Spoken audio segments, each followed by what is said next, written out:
Hey everyone, thanks for joining us. I'm with my pal Jevohn Shepherd. We're going to catch up with the Toronto Raptors. Jevohn, look at the Raptors. They're healthy, they're winning, they're in that play-in tournament conversation. How good can they be? Well, they have to stay healthy, right? More than anything. I think that speaks to a number of teams in the league, or all 30 teams at that matter, but they can be really good, right? Like, I think now when you have this group together, you have some familiarity. OG, Pascal, Freddie, these guys have been together. This is your core group. And now you're just building out, right? And I think when you have guys that are able to fit their roles or play back down into their original position, the sky's the limit, right? Like Scotty Barnes, now he can be a rookie.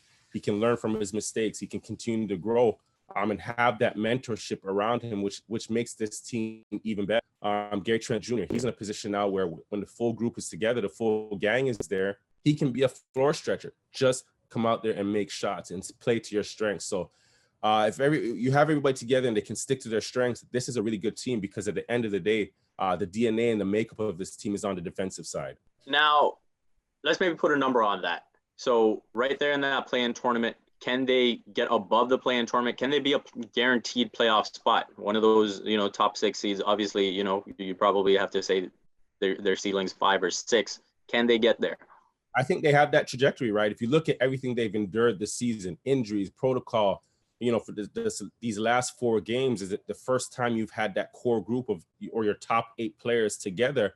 And, they've withstood all that and have still put themselves in, striking position. And like you've mentioned, in that play-in tournament conversation, all things considered. So again, if they're able to remain healthy, continue to build that chemistry, understand each other, and continue to grow, this is a playoff team. I don't think they're they're in the play-in conversation just because what they've already been able to establish and where they can go. Given they stay healthy and Pascal continues to play the way he is, Freddie's playing at an elite level, and a number of guys, right, contribute to this team. Brought up Freddie. I mean, he's the big reason why they're right there, playing at an all-star level.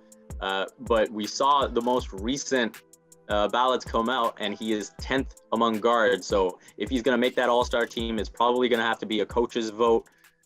Does he make the team? He does. I think this team continues to win. And like you said, it's going to be a coach's vote. Coaches have an appreciation for Freddie V because he's a winner. He's a facilitator. He plays with so much poise and such a cerebral player that there's always, that big appreciation for him. And again, if you're looking at the list of guards in the East, he's the only real true point guard, right? A lot of talent, a lot of dynamic scorers, but he's a guy that can set up your team, facilitate. And I think he's in there. Raptors just have to continue to string together some wins. And if they're playing at that best, come that point, he's in there. And again, everybody else, I keep mentioning it, but everybody else has to stay healthy as well. Yeah, for me, as long as they maintain a top 8 spot, I think he's in there. They'd have to really drop off for him to fall out. With him playing at this level, with Pascal Siakam looking like Pascal Siakam again, who is the best player on the team? I think Fred said it best the other day. It's going to cycle, right? And right now they're 1A, 1B because they alleviate so many of the pressures from each other. Fred and Pascal scoring at a high level. Fred doing a bit more of the facilitating and finding guys and setting up.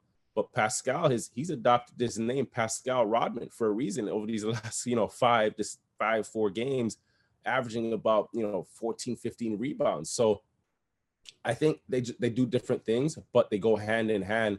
And it's the perfect complement to one another. Hey, I love that 1-2 combo. And when Fred's getting it going from the outside, Pascal's getting it done inside. That's what you love to see. And then you sprinkle in some Scotty, you sprinkle in some OG. And we can start thinking about the playoffs. Sprinkle them in. And then to that point as well is that now teams are going to focus on Pascal. Now teams are going to hone in on Freddie. That's going to open things back up for OG. And then now even Scotty and Gary Trent, he's going to make shots. He's a scorer. He's a swaggy scorer at that. So he's going to do that. But for the other guys, they're going to continue to grow and build. And I think this is a perfect situation for Scotty Barnes as well right now because, he was kind of thrown into the fire early. Now he can take a step back a bit. His field goals are down, but his 3 points are up. 3-point attempts are up, and his plus minus is up. So this is a perfect position for him to continue to grow, and his team start to hone in on those other guys. You're gonna see, these other guys take it to another level as well. Hey, hopefully the next time we check in, we're talking about some fans being in the building too. Jevohn, if you like Canadian basketball content like this, what do you need to do? Subscribe to CBC Sports Like This.